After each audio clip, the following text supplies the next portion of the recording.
Cambridge ও level May June 2025 পরীক্ষা 28 April থেকে শুরু হবে। আর মাত্র কয়েকটা দিন বাকি, আর মানে 2টো মাসের মতো বাকি। আসলে 2টো মাস কিন্তু না, একটু হিসাব করে বসলে আমরা দেখব যে খুব কম সময় আছে, আমরা পড়ার জন্য প্রিপারেশন নেওয়ার জন্য খুব বেশি টাইম পাবো না। তো আমার শিক্ষার্থীদের কিছু পরামর্শ দেওয়ার জন্য আসলে আমি এই ভিডিওটা তৈরি করছি।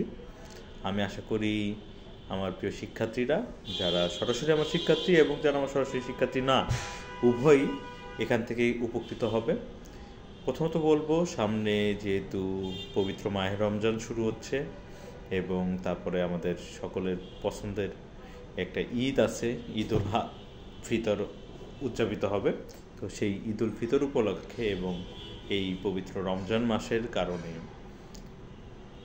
জীবনে একটা পরিবর্তন আসবে, আমাদের খুব বড় রকমের একটা পরিবর্তন আসবে, যেটাকে আমি সবসময় ইতিবাচক চোখে দেখি। যদিও আমি মুসলিম ধর্মের না, কিন্তু আমি এই রমজান মাসটাকে খুব পছন্দ করি এই কারণে যে এই মাসটাতে আসলে খুব সুন্দরভাবে একটা ডিসিপ্লিন জীবনযাপন করা যায়।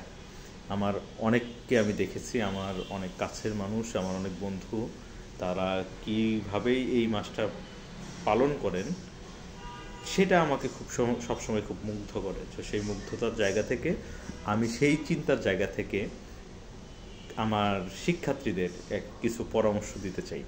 তো যদি আমরা একটু আমাদের রমজানের ক্যালেন্ডারটা নিয়ে একটু বসি এবং ক্যালেন্ডারটা দেখি, প্রায় 13 ঘন্টার মতো রোজা রাখতে হবে। তো একটা লং টাইম না খেয়ে থাকা অবশ্যই আমার অভিজ্ঞতা নেই, কিন্তু অসম্ভব না, ও সবাই রাখবে, সবাই পারবে। প্রথম একটু কষ্ট হলেও তারপর সবাই পারবে।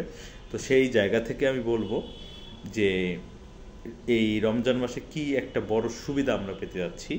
আমি যদি আমার পড়ালেখার জায়গা থেকে ভাবি, আমার ও লেভেল পরীক্ষার প্রস্তুতির জায়গা থেকে ভাবি, তাহলে একটা সুন্দর একটা উপকার আমি পাচ্ছি এই রমজান মাসের জন্য। সেটাও একটা অবশ্যই রমজান মাসের উদ্দেশ্য ধর্মীয় জায়গা থেকেই পালন করা, কিন্তু তার সাথে পাশাপাশি আমরা একটা সুযোগ পাচ্ছি এই প্রস্তুতিটা নেওয়ার জন্য। তো প্রথম প্রস্তুতিটা হলো গিয়ে ফজরের নামাজ পড়া প্লাস সেহরি খাওয়াটা।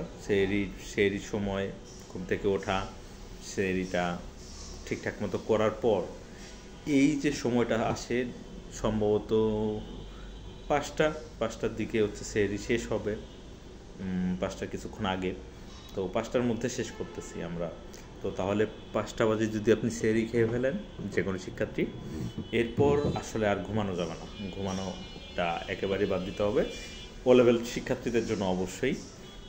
তো 5টা থেকে যদি শুরু করি, একটু খাওয়া দাওয়া করে অবশ্যই একটু বিশ্রামের দরকার আছে। বিশ্রাম নিয়ে যদি পড়তে বসি, আমরা চমৎকার একটা সময় পাচ্ছি, হাতে অনেকটা সময়। সকাল 5টা থেকে ভোর 5টা থেকে কেউ যদি 7টা পর্যন্ত পড়ে, কিংবা ধরলাম 5টা না, 5:30 কিংবা 6টা থেকে যদি সে পড়া শুরু করে এবং সেটা যদি 8টা 9টা পর্যন্ত সে টানা পড়তে পারে, তার সেই সকল বিষয়গুলো, ম্যাথ কিংবা যে বিষয়গুলোতে তার খুব বেশি মনোযোগ দেওয়ার প্রয়োজন, সেই বিষয়গুলো যদি সে একটু পড়াশোনা করে, সেটা কিন্তু দারুণ হবে, দারুণ একটা চমৎকার একটা সময় কিন্তু সে কাটাতে পারবে। তারপর একটু বিশ্রাম নিল, বিশ্রাম নিয়ে চাইলে একটু শুতেও পারে ইচ্ছা, কিন্তু ঘুমিয়ে পড়া যাবে না যে আমি 9টার দিকে শুয়ে ঘুমায় 12টা-1টা পর্যন্ত ঘুমাবো, 2টা পর্যন্ত ঘুমাবো, সেটা করা যাবে না। সেটা করার আসলে সময় নাই। এবং সবারই ক্লাস থাকবে, মক থাকবে, বিভিন্ন সাবজেক্টের মক থাকবে। তো আমার কথাটা হলো গিয়ে যে আমি যতটুকু জানি, সেখানে মোটামুটি 12টা-1টা থেকেই ক্লাস শুরু হয়ে যাবে। বিভিন্ন কোচিংয়ে বিভিন্ন শিক্ষকের কাছে ক্লাসে যেতে হবে, 12টা-1টা থেকেই শুরু করে দিতে হবে। তো 12টা-1টা থেকে যদি ক্লাসটা তুমি শুরু করো, তাহলে এই যে ভোরের একটা টাইম আমি বললাম, সেই ভোরের টাইমটাতে একটা সাবজেক্টের জন্য একটা রুটিন করে, একটা সাবজেক্ট কিংবা 2টা সাবজেক্ট নিয়ে একটা প্ল্যানিং করে একটা রুটিন মাফিক পড়ালেখাটা করে ফেললাম। তারপরে কিছুটা বিশ্রাম নিয়ে, কিছুটা ব্রেক নিয়ে, ঘন্টাখানেক ব্রেক নিয়ে অন্য যা কিছু করতে মন চায় কিংবা একটু বিশ্রাম নিতে মন চায়, সেই বিশ্রাম নেওয়া, অন্য কিছু করা, একটু অবসর, একটু বিনোদন নিয়ে তারপরে আবার একটা স্লট বের করা, যে ওই স্লটে কিছু সাবজেক্ট পড়া। আমার মনে হয় ওই টাইমটা, যে সেটা যদি 10টা থেকে ধরি আমি, 10টা থেকে 12টা, এই টাইমটা বাংলা ইংলিশ পড়ার জন্য একটা ভালো সময়। মানে সকালে 2 ঘন্টাতে 2-2.5 ঘন্টা 3 ঘন্টাতে 2টো সাবজেক্ট, এবং তারপরে ইংলিশ বাংলা যে পড়াটুকু, সেই পড়াটুকু সকালে 10টা থেকে 12টার মধ্যে পড়া যেতেই পারে। এরপর তো কোচিং, স্বাভাবিকভাবে কোচিং থাকতেছে, মক থাকতেছে, যা যা থাকতেছে সেগুলো দিলেন। দেওয়ার পরে হচ্ছে বেঁচে গেল বিকেল 5টা। মোটামুটি সবারই আমার যতটুকু মনে হয় যারা বিভিন্ন প্রতিটা সাবজেক্টই কোচিংয়ে পড়তেছেন তাদের জন্য যে 12টা থেকে 5টা পর্যন্ত কোচিংয়ে চলে যাবে। তো 12টা থেকে 5টা পর্যন্ত যদি কোচিংয়েই চলে যায় ভালো গেল, যা যা যেভাবে সাবজেক্ট সেভাবে আপনি ক্লাস করলেন, মক দিলেন, এবং এরপরে স্বাভাবিকভাবে ইফতারের সময় আসছে, সারাটা দিন রোজা রেখে ক্লান্ত হয়ে আপনি একটু ইফতারের জন্য প্রস্তুতি নিলেন, সুন্দর করে একটু ইফতার করলেন। অবশ্যই ইফতারে আমাদের ট্রেডিশনাল খাবার, আমরা ইফতারি খুব পছন্দ, আমি ব্যক্তিগতভাবে খুব পছন্দ করি ইফতারির খাবারগুলো। তো কিন্তু হেলদি ফুড খাওয়ার চেষ্টাটা আসলে করা লাগে, এবং এই মোমেন্টে আমাদের সবার জন্যই আসলে সেই চিন্তাটা করতে হবে। তো একটু বিশ্রাম নিলেন, ইফতার করলেন, আপনার মতো করে আপনি ইফতার করলেন। ইফতারের পর অবশ্যই একটু টায়ার্ড লাগে, তো ইফতারের পর যদি টায়ার্ডটা একটু বিশ্রাম নিলেন, মাগরিবের নামাজটা আছে, নামাজটা পড়লেন এবং একটু বিশ্রাম নিলেন। তারাবির টাইমটা আসলে আমি জানি না ঠিক কখন থেকে তারাবি শুরু হয়, তবে আমার মনে হয় যে যারা সবাই মানে পুরোপুরি তারাবি নামাজটা পড়েন তো তাদের তো বেশ অনেকটা সময় লাগে। তো ওই সময়টা ওভাবে বুঝে তারাবির টাইমটুকুতে তারাবির নামাজটা পড়ে তারপর ব্যাক করে একটু এই কষ্টটুকু করতেই হবে যে আবার 2 ঘন্টার একটা পড়ার সময় বের করতে হবে। তারাবির নামাজের পরবর্তী সময় আবার 2 ঘন্টা বের করতে হবে, যে 2 ঘন্টাতে আপনি আরও 2টো সাবজেক্ট পড়বেন। আমি 6টা-7টার বেশি সাবজেক্ট আমি আসলে ভাবতেছি না, কেউ 8টা-9টা পরীক্ষা দিচ্ছেন, কিন্তু 6টা-7টা সাবজেক্টের কথাই আমি ভাবতেছি। 6টা সাবজেক্ট হলে 3টা টাইম স্লট আমি বলতেছি, ওই 3টা টাইম স্লটে আপনি 2টা করে সাবজেক্ট দিয়ে পড়ে ফেলতে পারেন। আর অবশ্যই বাংলা ইংলিশের ক্ষেত্রে একটু কম সময় দেওয়াই যায় আসলে, তাই না? তো অনেকে আবার উল্টা কথা বলবে যে না, বাংলায় তো স্যার বেশি পড়া লাগবে। তো যার জন্য বাংলার অবস্থা ভালো না তাকে তো বাংলা বেশি পড়তেই হবে।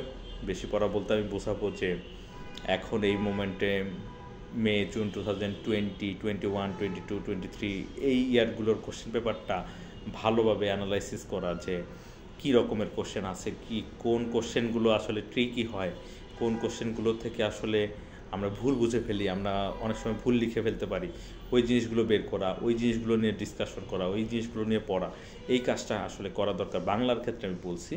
তো ওই জায়গাতে একটু সময় দেওয়া, এবং যারা মোটামুটি বাংলাতে ভালো অবস্থায় আছে তাদের জন্য পাস্ট পেপারগুলো সলভ করা, মক দেওয়া, বিশেষ করে আমার কাছে যারা দিবে তো অন্যান্য টিচারদের কাছে যারা মক দিচ্ছে তাদের মকগুলো সিরিয়াসলি দেওয়া, এবং একটা পারফেক্ট ফিডব্যাক নেওয়া যে তার কী অবস্থা, সে মকে কতটুকু ভালো করতেছে। অন্তত 2টো মক দিলেই একটা লেভেল পাওয়া যাবে যে আমি আসলে কী রকম পজিশনে আছি। তারপর ওইটার উপরে কাজ করতে হবে, ওই পরীক্ষার আগ দিয়ে 15 দিন 20 দিন একটা মানে বাংলার জন্য একটা স্পেশাল টাইম রেখে ভালোভাবে প্রিপারেশনটা নিতে হবে। তো আমি যে কারণে আসলে কথা বললাম, এতগুলো কথা বলে ফেললাম, সেই কথাটা হচ্ছে যে এই রমজান মাসটা সুন্দরভাবে পালন করুন, যার অবস্থান থেকে, শারীরিক অবস্থা এবং যদিও ধর্মীয় বিধান অনুযায়ী আর কি রমজান মাসটা পালন করুন, এবং পাশাপাশি অন্যান্য সব কিছু আপাতত বন্ধ রেখে, বিনোদনের জায়গাটা বেশি করে বন্ধ রেখে লেখার জায়গাটাতে সময়টা বাড়িয়ে দেওয়া।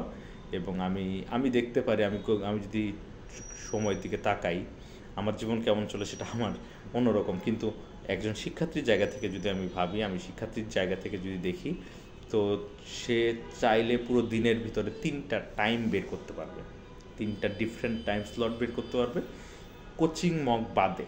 তো সেই 3টা ডিফারেন্ট টাইম স্লটে তার 6টা সাবজেক্ট, যদি আমি 6টা ধরি তাহলে 6টা সাবজেক্টকে বসিয়ে ফেলা উচিত।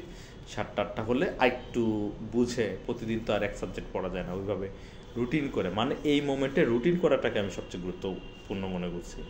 ফেব্রুয়ারি মাসের প্রায় শেষের দিকে আমরা আছি, ফেব্রুয়ারি মাসটা শেষ হবে, রোজা শুরু হবে, এবং রোজা শুরু হবে আমরা ওই মাসের শুরুর দিন থেকে, মানে পুরো মার্চ মাসটাকে আমি একটা রুটিনের মধ্যে এনে ফেলতে পারলে এপ্রিল মাসে পরীক্ষার আগ পর্যন্ত ওই রুটিনটা আমি কন্টিনিউ করতে পারবো, এবং সেটা আসলে পরীক্ষা দেওয়ার জন্য ভালো একটা প্রস্তুতি এনে দিতে পারবে। তো এটি এই এটাই বলার ছিল। আমার ক্লাসগুলো আমি আপলোড করব, বেশ কিছু অনলাইন ক্লাস আসবে, অনলাইনে ব্যাচে আছে কিংবা আমার যারা রানিং স্টুডেন্ট তাদের সাথেও বেশ কিছু অনলাইন ক্লাস আমি অ্যাড করব। তো অনলাইন ক্লাসের সেই ভিডিওগুলো খুব দ্রুতই আমি আপলোড করব। তো সবাইকে ধন্যবাদ, সবাইকে শুভকামনা। আগামী দিনগুলো খুব ভালো কাটুক, ও লেভেল পরীক্ষাটা সবাই ভালো দাও, সব সাবজেক্ট। আমি আমার শুধু বাংলার কথা বলছি না, আমি চাই আমার শিক্ষার্থীরা সব সাবজেক্টে অনেক ভালো করুক। ধন্যবাদ।